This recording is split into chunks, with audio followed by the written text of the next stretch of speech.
नमस्कार दोस्तों, स्वागत है आप सभी का आपके अपने प्रिय चैनल महायोग टीवी में। भक्तों, महाशिवरात्रि है मेरे महादेव, हर मनोकामना इच्छा पूरी करना है। देवों के देव है महादेव। इस वीडियो के देखने वाले व्यक्ति के जीवन में कभी दुख मत आने देना एवं इस वीडियो को देखने वाले के जीवन में हमेशा ही सुख समृद्धि एवं धन दौलत से परिपूर्ण रखना। माताएं एवं बहनों, शिवरात्रि के दिन शिवलिंग पर यह खास चीज जरूर चढ़ा देना, आपका दुर्भाग्य सौभाग्य में बदल जाएगा। भक्तों, माताएं एवं बहनों, आप सभी को हम बता दें कि हमारी जो माताएं होती हैं, बहनें होती हैं, इस दिन यानी कि महाशिवरात्रि के दिन कुछ ऐसे कार्य होते हैं जो भूल कर भी माताएं एवं बहनों को नहीं करनी चाहिए। साथ में हम आपको बताएंगे कि शिवलिंग से एक खास चीज आपको उठाकर लिया आना है, यानी कि शिवरात्रि के दिन एक खास चीज होती है जो आपको शिवलिंग से उठाकर ले आना है। अगर वह चीज अगर आप उठाकर ले आती है तो मन कर चलिए, आपको लाभ ही लाभ देखने को मिलता है। भगवान शिव आप पर प्रसन्न हो जाते हैं, हर मनोकामना इच्छा पूरी हो जाती है। भक्तों, यह है इतनी खास चीज होती है, इतनी दुर्लभ चीज होती है कि आप अपने जीवन में इस चीज से हर मनोकामना इच्छा पूर्ण कर सकते हैं। स्वयं महादेव हमसे प्रसन्न हो जाते हैं। और भक्तों, इसलिए आप सभी से हाथ जोड़कर निवेदन है, महादेव की इस वीडियो को बीच में छोड़कर मत जाना, क्योंकि भक्तों, अगर आप इस वीडियो को छोड़कर जाएंगे तो समझ लीजिए आप महादेव की वीडियो को ठुकरा रहे हैं, यानी कि आप स्वयं देवों के देव महादेव को ठुकरा रहे हैं, और यानी कि आपको महादेव की अपने जीवन में कोई जरूरत नहीं है। तो आपसे हाथ जोड़कर निवेदन है, सच्चे हृदय से वीडियो जरूर देख लेना और सच्चे हृदय से कमेंट बॉक्स में हर हर महादेव जरूर लिख देना। चलिए, हम आपको सभी जानकारी बारी बारी से बताएंगे। सबसे पहले हम आपको बताएंगे शिवरात्रि का शुभ मुहूर्त क्या रहने वाला है। फिर हम आपको बताएंगे कि शिवरात्रि के दिन महादेव पर यानी कि शिवलिंग पर ऐसी कौन सी चीज चढ़ा देना चाहिए जिससे व्यक्ति की किस्मत में रातों रात में ही चमक जाती है, और कौन सी चीज हमें भूल कर भी शिवलिंग पर नहीं चढ़ाने चाहिए। साथ में हम आपको यह भी बताएंगे कि शिवरात्रि की दिन या रात कौन सी वह चीज है जो शिवलिंग से आपको उठाकर अपने घर ले आना है। मान के चलिए, अगर आप शिवलिंग से यह खास चीज अपने घर ले आते हैं तो आपका दुर्भाग्य सौभाग्य में बदल जाता है। जीवन में नई नई सफलताएं प्राप्त होने लगते हैं, हर मनोकामना इच्छा पूरी हो जाती है। भक्तों, चलिए जान लेते हैं। जय भगवान शिव, जय माता पार्वती हैं भगवान शिव। इस वीडियो को देखने वाले भक्ति पर अपनी कृपा हमेशा ही बनाए रखना और उनके जीवन में कभी दुख दर्द मत आने देना। हे कालों के कल ही महाकाल, इस वीडियो को देखने वाले की जीवन में कोई दुख दर्द मत आने देना। भक्तों, चलिए जान लेते हैं। भक्तों, महायोग टीवी चैनल आपको कभी कोई गलत जानकारी नहीं देगा। हर साल महाशिवरात्रि का पर्व महादेव और माता पार्वती के विवाह की वैवाहिक वर्षगांठ के रूप में मनाया जाता है। इसे शिव पार्वती के मिलन का दिन भी कहा जाता है।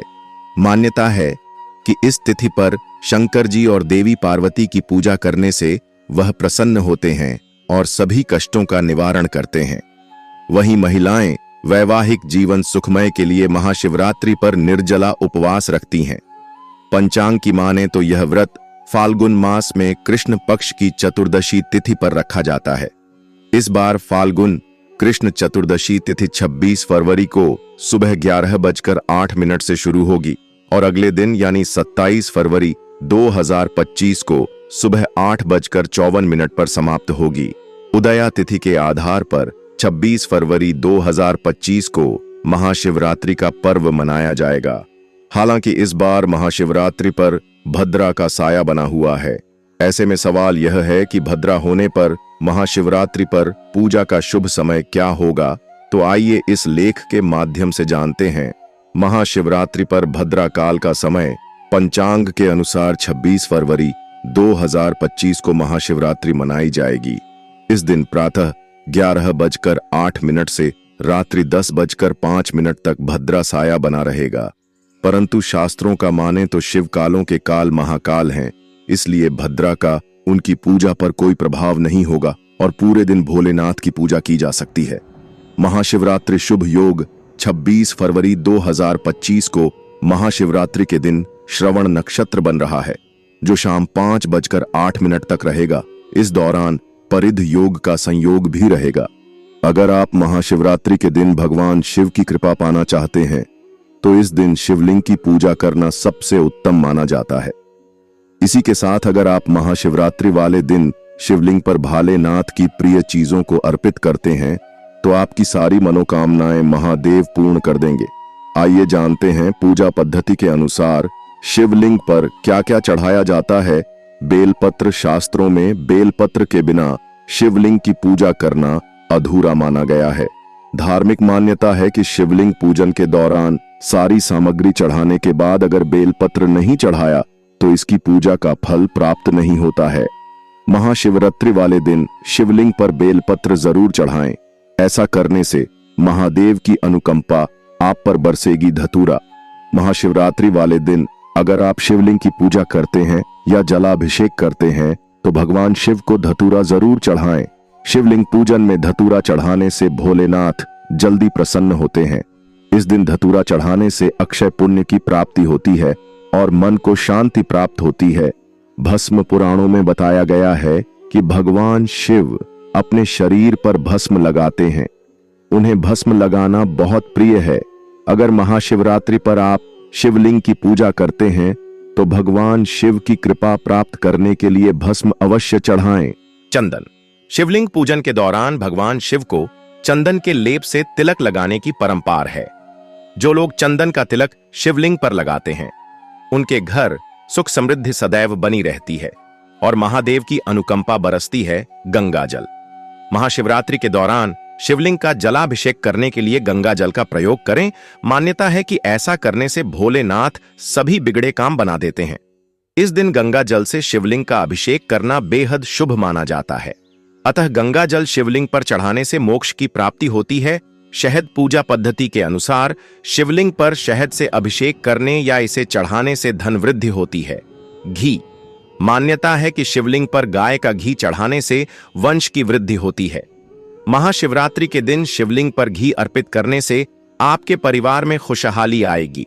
शमी के पत्ते। शिवलिंग पर बेलपत्र की तरह ही शमी के पत्ते चढ़ाने से भोलेनाथ प्रसन्न होते हैं। अगर आप शिवलिंग पूजन के दौरान शमी की पत्ती अर्पित करते हैं तो आपके सारे कष्ट महादेव दूर कर देंगे।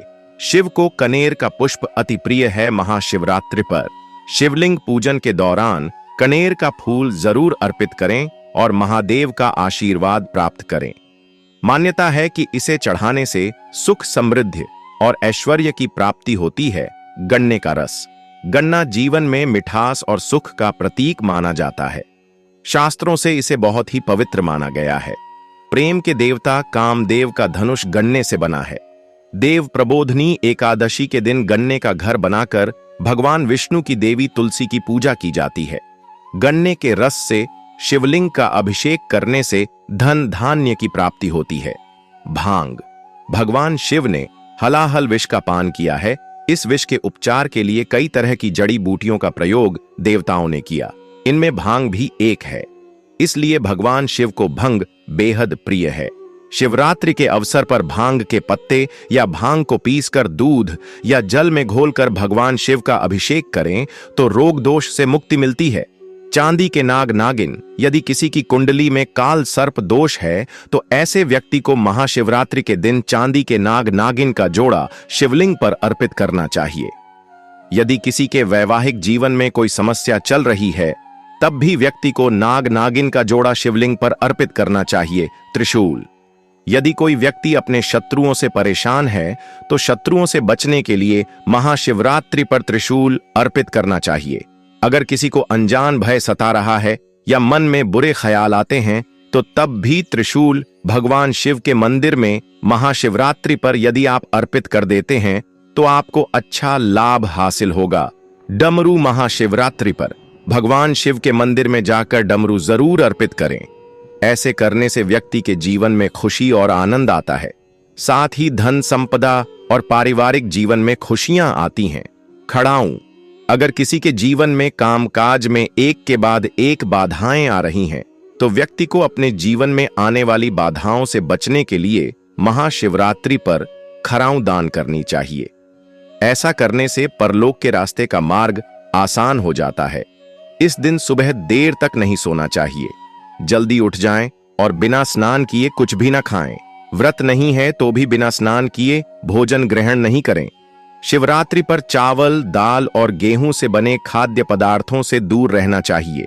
भक्तजनों को फल, दूध, चाय, कॉफी इत्यादि का सेवन करना चाहिए। शिवरात्रि के दिन भगवान शिव को यदि प्रसन्न करना चाहते हैं तो इस दिन काले रंग के कपड़े ना पहने। ऐसी मान्यता है कि भक्तजनों को शिवलिंग पर चढ़ाए जाने वाले प्रसाद को ग्रहण नहीं करना चाहिए, क्योंकि इससे दुर्भाग्य आता है। ऐसा करने से धन हानि और बीमारियां भी हो सकती हैं। ऐसा कहा जाता है कि शिवरात्रि पर भक्तों को सोने के बजाय जागरण करना चाहिए। रात्रि जागरण के समय भगवान शिव के भजनों और आरती गाना चाहिए। व्रत को अगली सुबह स्नान के बाद प्रसाद ग्रहण करके और भगवान शिव को तिलक लगाकर तोड़ा जा सकता है। ये चीजें नहीं चढ़ाएं। शिवलिंग पर कभी भी तुलसी की पत्ती नहीं चढ़ाएं। शिवलिंग पर दूध चढ़ाने से पहले यह ध्यान रखें कि पाश्चुरीकृत या पैकेट का दूध इस्तेमाल ना करें और शिवलिंग पर ठंडा दूध ही चढ़ाएं। अभिषेक हमेशा ऐसे पात्र से करना चाहिए जो सोना, चांदी या कांसे का बना हो। अभिषेक के लिए कभी भी स्टील, प्लास्टिक के बर्तनों का प्रयोग ना करें। सबसे जरूरी और ध्यान में रखने की बात है कि अगर शिवरात्रि का उपवास रख रहे हैं तो आपको सुबह जल्दी उठकर स्नान कर लेना चाहिए और गर्म पानी से शरीर की सारी अशुद्धि दूर करनी चाहिए। नए वस्त्र पहनना जरूरी नहीं है, लेकिन साफ सुथरे कपड़े ही पहने। भगवान शिव को भूलकर भी केतकी और चंपा फूल नहीं चढ़ाएं। ऐसा कहा जाता है कि इन फूलों को भगवान शिव ने शापित किया था। केतकी का फूल सफेद होने के बावजूद भोलेनाथ की पूजा में नहीं चढ़ाना चाहिए। सामान्यतः शिवरात्रि का व्रत सुबह शुरू होता है और अगली सुबह तक रहता है। व्रती को फल और दूध ग्रहण करना चाहिए। हालांकि सूर्यास्त के बाद आपको कुछ नहीं खाना चाहिए।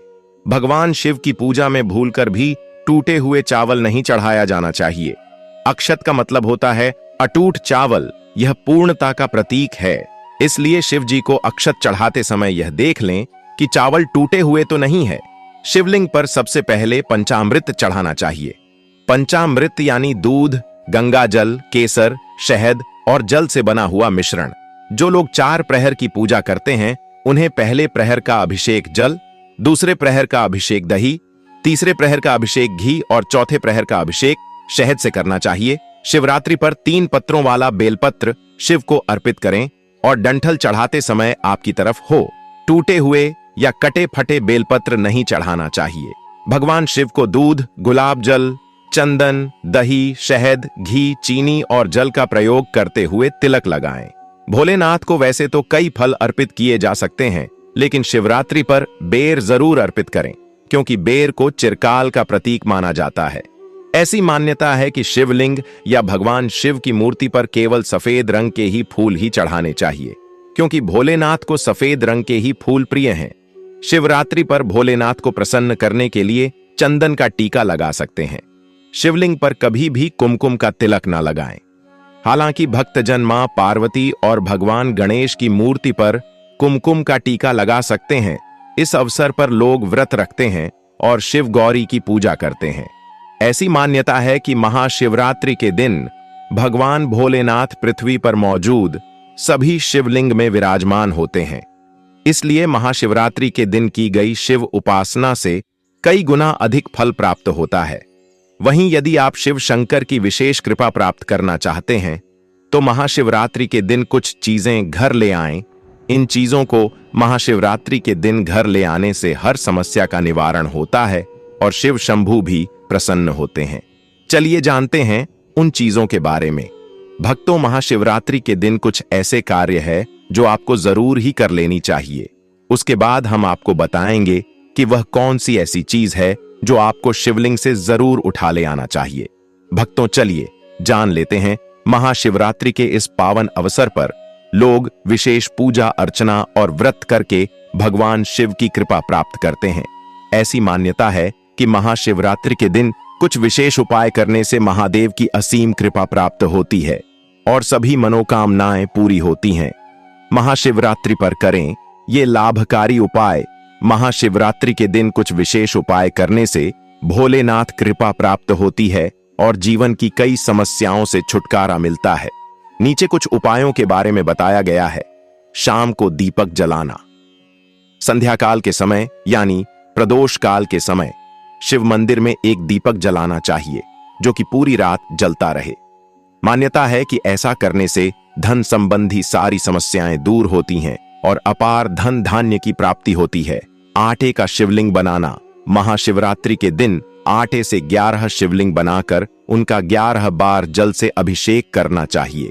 इस चमत्कारी उपाय को करने से संतान प्राप्ति के योग बनते हैं और वैवाहिक जीवन में खुशहाली आती है। नंदी को हरा चारा खिलाना। पौराणिक मान्यता के अनुसार नंदी बैल को भगवान शिव का वाहन माना गया है। ऐसे में महाशिवरात्रि के दिन नंदी बैल को हरा चारा खिलाएं। ऐसा करने से जीवन में सुख समृद्धि आती है और सारी परेशानियां दूर होती हैं। अन्न का दान करना। महाशिवरात्रि के दिन गरीबों और जरूरतमंद व्यक्तियों को भोजन या अन्न का करना चाहिए। ऐसा करने से घर में कभी अन्न और धन की कमी नहीं होती है और पितरों की आत्मा को भी शांति मिलती है। बेलपत्र का कारगर उपाय। भगवान शिव को बेलपत्र के पत्ते अत्यंत प्रिय माने गए हैं। महाशिवरात्रि के दिन 21 बेलपत्र पर चंदन से AUM नमः शिवाय लिखकर शिवलिंग पर चढ़ाएं।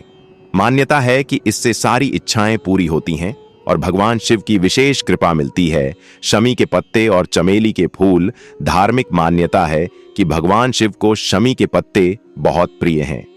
ऐसे में महाशिवरात्रि के दिन शमी वृक्ष के पत्तों को भगवान शिव की पूजा में शामिल करने से अपार धन संपदा का आशीर्वाद मिलता है। साथ ही महाशिवरात्रि के दिन भोलेनाथ की पूजा में चमेली के फूलों का भी इस्तेमाल करना भी फलदायी होता है। रुद्राभिषेक और महामृत्युंजय मंत्र। महाशिवरात्रि के दिन रुद्राभिषेक करने का विधान माना जाता है।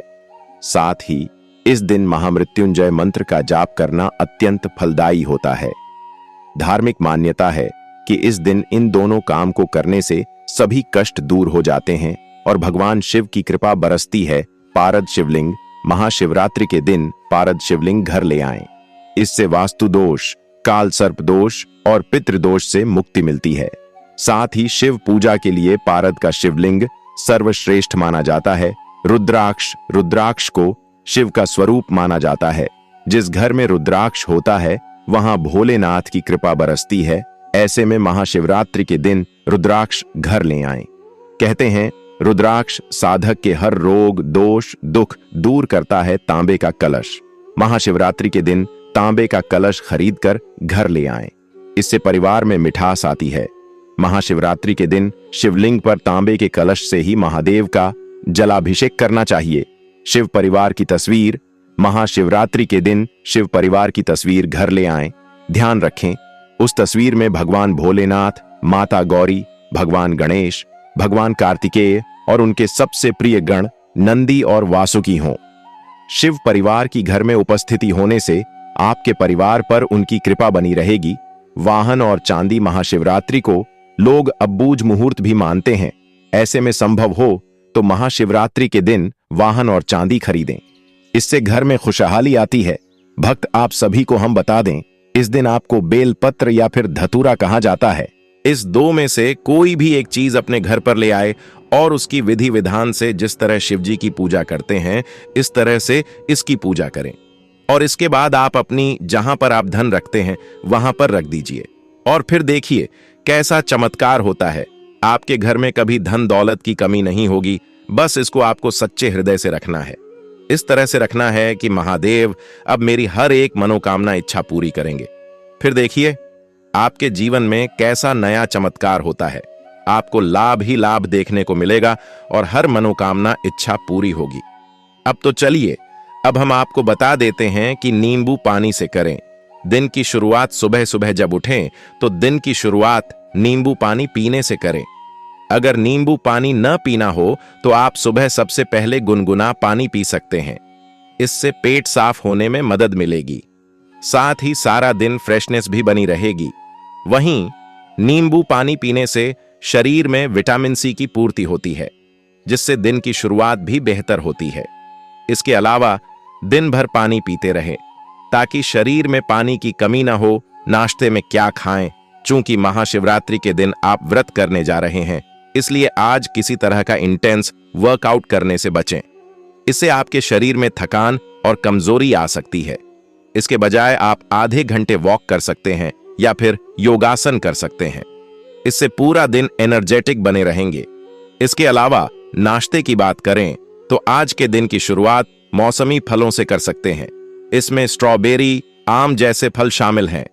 आप चाहें तो नाश्ते में दही या छाछ भी नाश्ते के तौर पर पी सकते हैं। स्मूदी और शेक भी अच्छा विकल्प हो सकता है, लेकिन इसमें कम मात्रा में चीनी का इस्तेमाल करें। नाश्ते करने के कुछ देर बाद टी ब्रेक लें, लंच में चुनें। हेल्दी विकल्प महाशिवरात्रि के दिन है, ऐसे में आप अन्न नहीं खाते हैं, इसलिए आधा दिन बीतने के बाद लोगों को वीकनेस महसूस होने लगती है। ऐसे में लंच में ऐसी चीजों का सेवन करें जिससे इंस्टेंट एनर्जी मिल सके और लंबे समय तक पेट भरे होने का एहसास दे। महाशिवरात्रि के दिन लंच के तौर पर आप कुछ सब्जियों जैसे बंद गोभी या ब्रोकली को चीज में सौटे करके खा सकते हैं। आप चाहें तो वेजिटेबल सूप बनाकर भी पी सकते हैं। इस तरह की चीजों में आपको फैट और प्रोटीन की आपूर्ति हो जाती है। स्नैक्स में क्या लें? लंच के बाद अक्सर लोगों को शाम के समय भूख लग जाती है। ऐसे में आप स्नैक्स भी खा सकते हैं।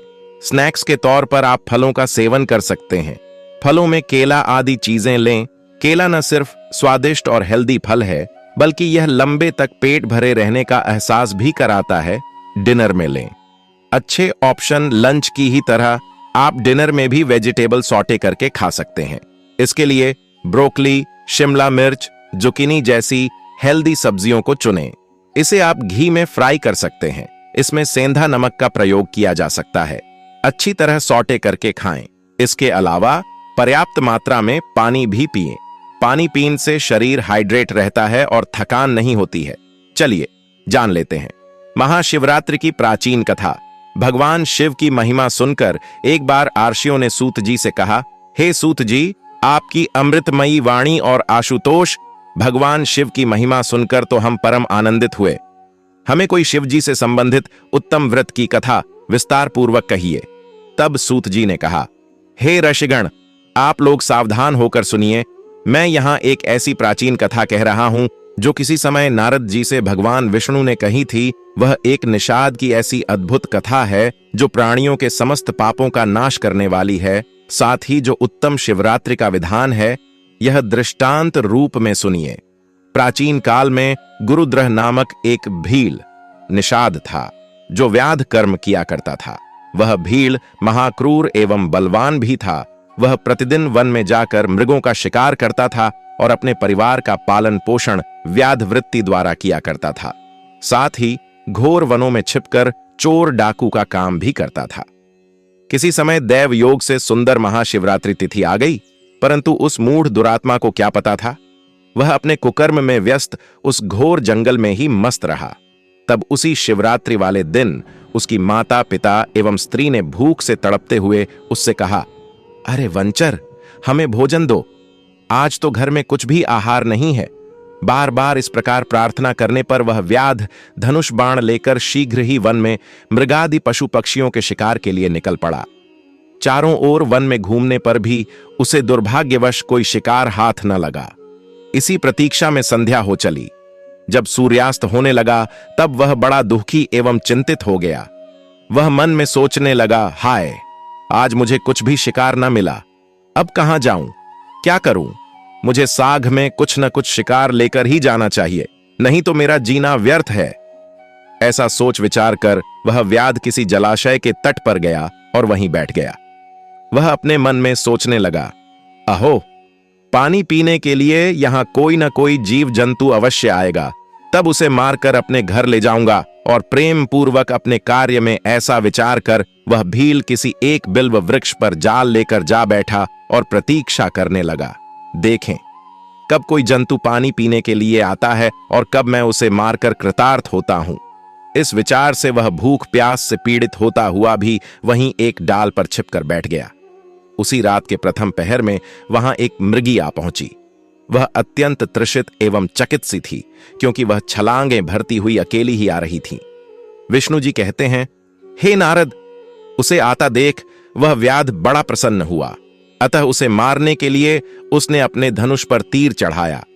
अब उसे वह मारना ही चाहता था कि इस बीच संयोगवश उसके पात्र का जल तथा कुछ बिल्व पत्र नीचे को आ गिरे, जहां उस पेड़ के नीचे एक शिवलिंग पड़ा था। इस प्रकार अनजाने में ही शिवरात्रि के प्रथम याम की पूजा दैवात स्वयं हो गई, अर्थात उस पापी व्याध द्वारा भी शिवलिंगार्चन जल एवं बिल्वदल के साथ हो गया। उस पूजा के प्रताप से उस पापी के सभी पाप उसी समय नष्ट हो गए। उस समय जल के गिरने एवं पत्तियों के खड़खड़ाने की आवाज सुनकर वह हिरणी भय से चकित हो गई और व्याध को पेड़ पर देखकर घबरा सी गई और उससे पूछने लगी, हे व्याध, तुम यहां क्या करना चाहते हो? सो मुझसे यही सही कहो। तब हिरणी की बात सुनकर व्याध कहने लगा, मेरा परिवार भूख से तड़प रहा है, इसलिए तुझे मारकर उन्हें संतुष्ट करूंगा। उसके ऐसे कठोर वचन सुनकर तथा भयंकर व्याध को देखकर मृगी सोचने लगी, हाय, अब मैं क्या करूं, कहां जाऊं? अब प्राण बचाने का कोई उपाय करना चाहिए। ऐसा सोच विचार कर वह मृगी वहां उस व्याध से कहने लगी, हे व्याध, यदि मेरे इस शरीर के मांस से तुझे सुख प्राप्त हो तो इससे बढ़कर महान पुण्य और क्या होगा। मैं निसंदेह धन्य हूं जो किसी के उपकार का साधन बनूंगी, क्योंकि इस संसार में परोपकार से बढ़कर कोई दूसरा धर्म नहीं है। देखो, उपकार करने वाले कृत्य का जो पुण्य कहा गया है, उस पुण्य फल का वर्णन कोई सैकड़ों वर्ष में भी करने में समर्थ नहीं हो सकता। तथापि हे वंचर, मेरी एक प्रार्थना सुन लो। देखो, मेरे स्थान में बहुत से मृगछौने हैं जो अभी बच्चे हैं, उन्हें मैं अपनी बहन को सौंपकर अवश्यमेव आऊंगी।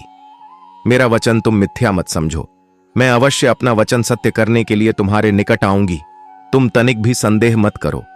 सूत जी कहते हैं, है मुनियों, इस प्रकार मृगी द्वारा समझाने पर भी उस व्याध ने जब उसका वचन नहीं माना, तब चकित एवं भयभीत होकर उस मृगी ने निम्नलिखित प्रतिज्ञा की, हे व्याध, सुनो, अधिक क्या कहूं, यदि मैं अपने घर जाकर तेरे पास न आऊं तो मुझे वही दोष पातक लगे जो कृतघ्न तथा हरिविमुख जन को लगता है।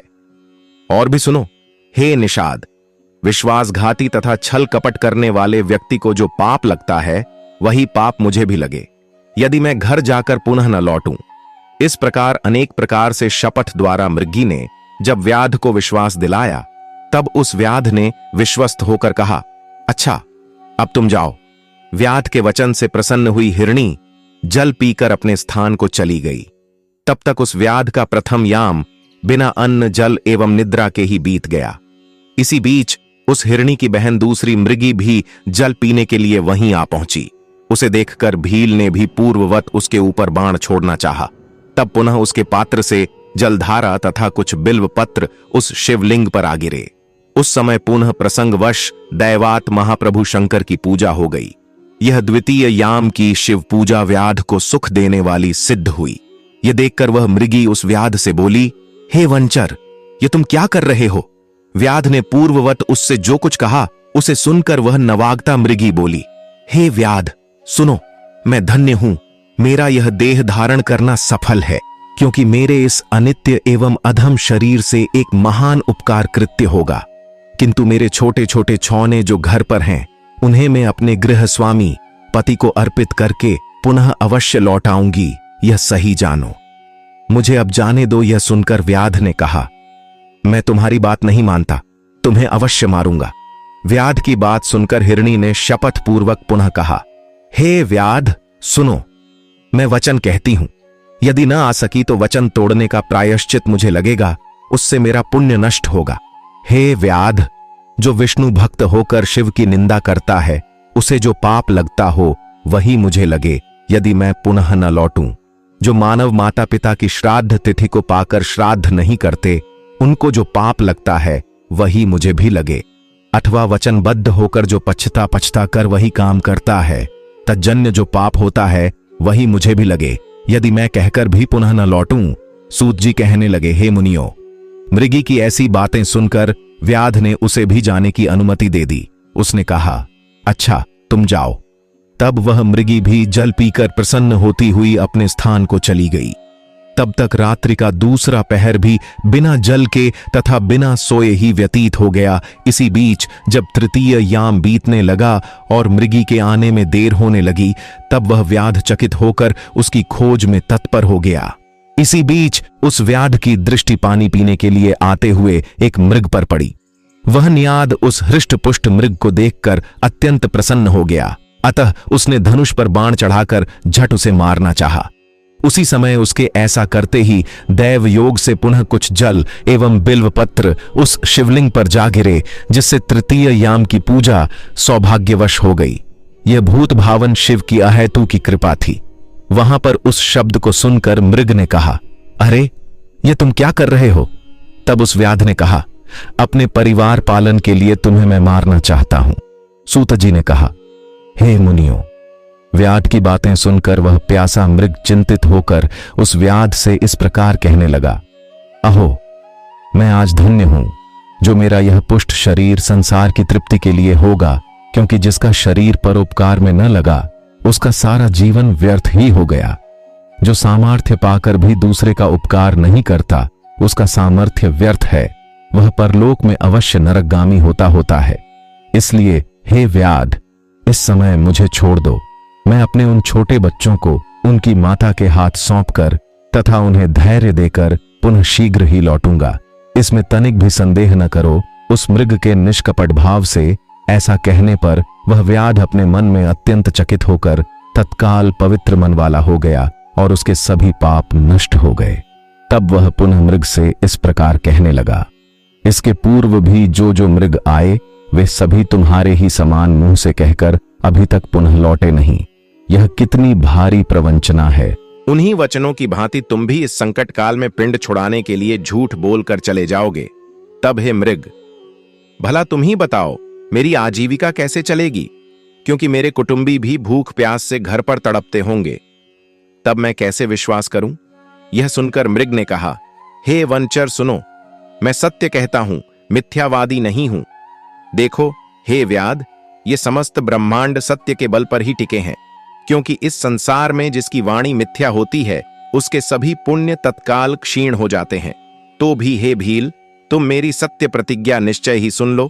देखो, जिसके मुख से शिव शब्द न निकले या सामर्थ्य होते हुए भी परोपकार न करे, पर्व के दिन श्रीफल तोड़ने तथा अभक्ष्य भक्षण करने में जो पाप होता है वह मुझे लगे। हे निषाद, जो शिव जी का पूजन नहीं करते, जो बिना भस्म त्रिपुंड लगाए ही अन्नाहार करते हैं, ऐसे पापियों का दोष मुझे लगे यदि मैं जाकर पुनः न लौटूं। सूत जी कहते हैं, हे मुनियों, मृग की सत्यवाणी सुनकर व्याध ने उससे भी कहा, अच्छा जाओ, पर शीघ्र ही लौट आओ। यह सुनकर मृग ने वहां पानी पिया और चल दिया। मृग ने जाकर व्याध का वचन सबसे कह सुनाया। तब उन सभी मृगों ने आपस में विचार करके एक मत होकर संगठित रूप से अपने स्थान पर ही प्रतिज्ञा कर ली कि सत्य से बढ़कर संसार में कुछ भी नहीं है। अतः हम लोगों को सत्यपाश से नियंत्रित होकर निश्चय ही वहां जाना चाहिए। तब वे सभी मृग अपने बालकों को वहीं धैर्य प्रदान करके व्याध के पास चलने को तैयार हो गए। उस मृग की कई पत्नियां थीं। उनमें जो सबसे बड़ी थी, उसने पहले अपने स्वामी से कहा, हे स्वामी, आप यहीं रह जाएं, क्योंकि आपके बिना यह बच्चे कैसे ठहर सकेंगे। दूसरी बात यह है कि मैंने वहां सर्वप्रथम जाने का शपथ ग्रहण किया था, इस कारण मुझे ही पहले वहां जाना चाहिए। आप यहीं रहिए। उसकी यह वाणी सुनकर छोटी मृगी बोल उठी, प्रभो, मैं आपकी दासी हूं, अतः ही वहां जा रही हूं, आप यहीं रहें। उसकी विनती सुनकर मृग ने पुनः कहा, नहीं नहीं, वहां मुझे ही जाना चाहिए। तुम दोनों यहां पर रह जाओ, क्योंकि शिशु रक्षा का कार्य माता ही भली भांति कर सकती है। अपने स्वामी का वचन सुनकर उन मृगियों ने प्रेम से कहा, नहीं प्रभो, यह भारतीय धर्म मर्यादा के विरुद्ध है कि पत्नी के रहते पति पहले मरे, क्योंकि बिना पति के स्त्रियों के वैधव्य जीवन को धिक्कार है। हम सभी चलेंगे। ऐसा विचार विमर्श करके वे मृगी तथा मृग अपने बच्चों को धैर्य देकर तथा उन्हें अपने सहवासी किसी अन्य पशु को सौंपकर सभी वहां शीघ्र चले गए जहां वह निषाद था। उनके चले जाने पर हिरणी के बच्चे भी उनके खुरचिन्हों के अनुसार उछलते कूदते वहां तक जा पहुंचे, क्योंकि उन मृग छौनों ने अपने मन में ठीक ही सोच लिया था कि उनकी जैसी गति होगी वैसी हम लोगों की होवे। उन मृग झुंडों को देखकर व्याध बड़ा प्रसन्न हुआ, अतः उन्हें मारने के लिए ज्यों ही धनुष पर तीर चढ़ाया त्यों ही पूर्ववत पुनः कुछ जल एवं बिल्व पत्र उस शिवलिंग पर गिर पड़े है, जिससे उस रात्रि के चौथे पहर की पूजा अचानक हो गई। इस प्रकार उस व्याध के सभी पाप क्षण भर में जलकर भस्म हो गए, अर्थात वह निषाद अब निष्पाप हो गया। उस समय उन दोनों मृगियों तथा उस मृग ने साथ ही कहा, हे व्याध वर, आप कृपा करके हम लोगों के जीवन सार्थक करें। सूत जी कहते हैं, हे मुनियों, इस प्रकार उन मृगों के वचन सुनकर व्याध दुष्प्राप्य सज्ञान का भागी बन गया और अपने मन में सोचने लगा, अहो, ये मृग धन्य हैं जो ज्ञानहीन पशु होते हुए भी संगठित हैं और अपने शरीर का त्याग करके भी परोपकार परायण हो रहे हैं। अत्यंत दुख की बात है कि मैंने मनुष्य जीवन पाकर भी कौन सा पुण्य कमाया, क्योंकि आज तक दूसरों के शरीर को कष्ट देकर ही तो मैंने अपने शरीर को पाला पोसा। यही नहीं बल्कि अनेकानेक पापों द्वारा नित्य अपने परिवार का पालन पोषण किया। हाय, जन्म भर अपने किए हुए दुष्कर्मों का कैसा कुफल मैं पाऊंगा। इस समय इस प्रकार चिंता करते हुए मेरे इस जीवन को धिक्कार है। इस प्रकार सज्ञान उत्पन्न होने पर उस व्याध ने अपना बाण एवं धनुष उतारते हुए उस समय कहा, हे श्रेष्ठ मृगगण, तुम धन्य हो, अतः अब आनंद पूर्वक अपने स्थान की ओर जाओ। सूत जी कहते हैं, हे मुनियों, व्याध के ऐसा कहने पर शिवजी ने उस पर प्रसन्न होकर उसके द्वारा अनजाने में भी पूजित अपने सर्वमान्य दिव्य स्वरूप का प्रत्यक्ष दर्शन दिया।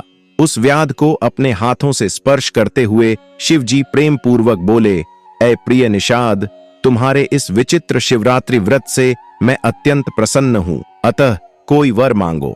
उस समय वह व्याध भी साक्षात शिव के दर्शन से तत्काल मुक्त हो गया और मैं सब कुछ पा गया, ऐसा कहते हुए शिवजी के आगे उनके चरणों पर गिर गया। तब शिवजी ने भी अत्यंत प्रसन्न होकर गुह नाम प्रदान करते हुए उसे कृपा दृष्टि से देखते हुए अनेक उत्तम वरदान दिए। शिवजी ने कहा, हे निषाद राज सुनो, आज से तुम श्रृंगवेरपुर में जाकर उसे अपनी राजधानी बनाओ और अनेक प्रकार के दिव्य यथेष्ट दुर्लभ भोगों का उपभोग करो। देखो हे निषाद, निर्विघ्न वंश वृद्धि देवताओं द्वारा भी प्रशंसित है। तुम्हारे तप से पवित्र तेरे घर में किसी समय श्री राम भी निश्चित ही आएंगे। मेरे भक्तों के साथ स्नेह रखने वाले वे राम आकर तुम्हारे साथ मैत्री करेंगे और मेरी सेवा से आसक्त चित्त वाले तुम अवश्य देव दुर्लभ मुक्ति प्राप्त करोगे। सूत जी कहते हैं, हे मुनिवृंद, इसी बीच श्री शंकर जी का दर्शन कर वे सभी मृग तत्काल पशु योनि का परित्याग करके विमुक्त हो गए, अर्थात दिव्य विमान पर दिव्य शरीर से बैठकर वे सभी मृग उसी समय पूर्व शाप से मुक्त होकर स्वर्ग लोक को चले गए। उधर पुनः विष्णु भगवान नारद से कहने लगे, हे मुन्ने, वहां अर्बुद पर्वत पर शिवजी व्याधेश्वर नाम से प्रसिद्ध हुए, जो दर्शन एवं पूजन मात्र से शिव भक्तों को भक्ति मुक्ति प्रदान करते हैं। हे मुनिवर नारद, उसी दिन से वह निषाद भी अनेक दिव्य भोगों को भोग करके भगवान राम की अनुकंपा से शिव सायुज्य प्राप्त कर संसार से मुक्त हो गया। इस प्रकार अज्ञानतावश भी उसने शिव व्रत के प्रताप से यदि सायुज्य मुक्ति तक को प्राप्त कर लिया तो फिर अन्य भक्तों की क्या कथा है। वे तो तन्मय होकर साक्षात शिव स्वरूप ही हो जाते हैं। इसलिए हे मुनियों, सब शास्त्रों को विचार कर तथा अनेकानेक तीर्थ दान तथा अनेक प्रकार के विचित्र एवं पवित्र यज्ञ भी हैं, सर्वोत्तम व्रत भी हैं। यद्यपि यहाँ अनेक व्रत विधान, अनेक तीर्थ दान तथा अनेक प्रकार के जप तप संयम नियम भी हैं, तथापि उनमें कोई भी इस शिवरात्रि व्रत के समान नहीं है। यह शास्त्र पुराणों का निश्चित निर्णय है। इसलिए अपनी भलाई चाहने वालों को चाहिए कि इस शुभ व्रत का पालन अवश्य करें, क्योंकि यह दिव्य शिवरात्रि व्रत सर्वदा साधक को भक्ति मुक्ति देने वाला है। सूत जी कहने लगे, हे ऋषिगणों, यह कल्याणप्रद शिवरात्रि व्रत मैंने आप लोगों को सुना दिया है, जो संसार में व्रतराज के नाम से प्रसिद्ध है। ऋषियों ने पुनः पूछा, हे सूत जी, अभी आपने मुक्ति की चर्चा की है, उसमें क्या होता है और मुक्त हुए पुरुषों की कैसी दशा स्थिति होती है, यह भी हम लोगों को बताइए। तब सूत जी ने कहा, हे मुनियों, सावधान होकर सुने, मैं कह रहा हूं। संसार के क्लेश आवागमन को हरने वाली तथा परमानंद देने वाली वह मुक्ति 4 प्रकार की कही गई है। 1 सारूप्य, भगवान के समान रूप होना। 2 सालोक्य, भगवान के लोक में रहना। 3 सान्निध्य, भगवान के निकट पार्षद बनकर रहना। तथा 4 सायुज्य मुक्ति, भगवान में मिल जाना। यह चौथी मुक्ति शिवरात्रि व्रत से प्राप्त होती है, जो चारों में उत्तम है। भक्तों, वीडियो कैसी लगी कमेंट करके जरूर बताएं। अगर वीडियो अच्छी लगी हो तो महायोग टीवी चैनल को जरूर सब्सक्राइब करें। धन्यवाद दोस्तों। वीडियो देखने के लिए मिलते हैं नई वीडियो में।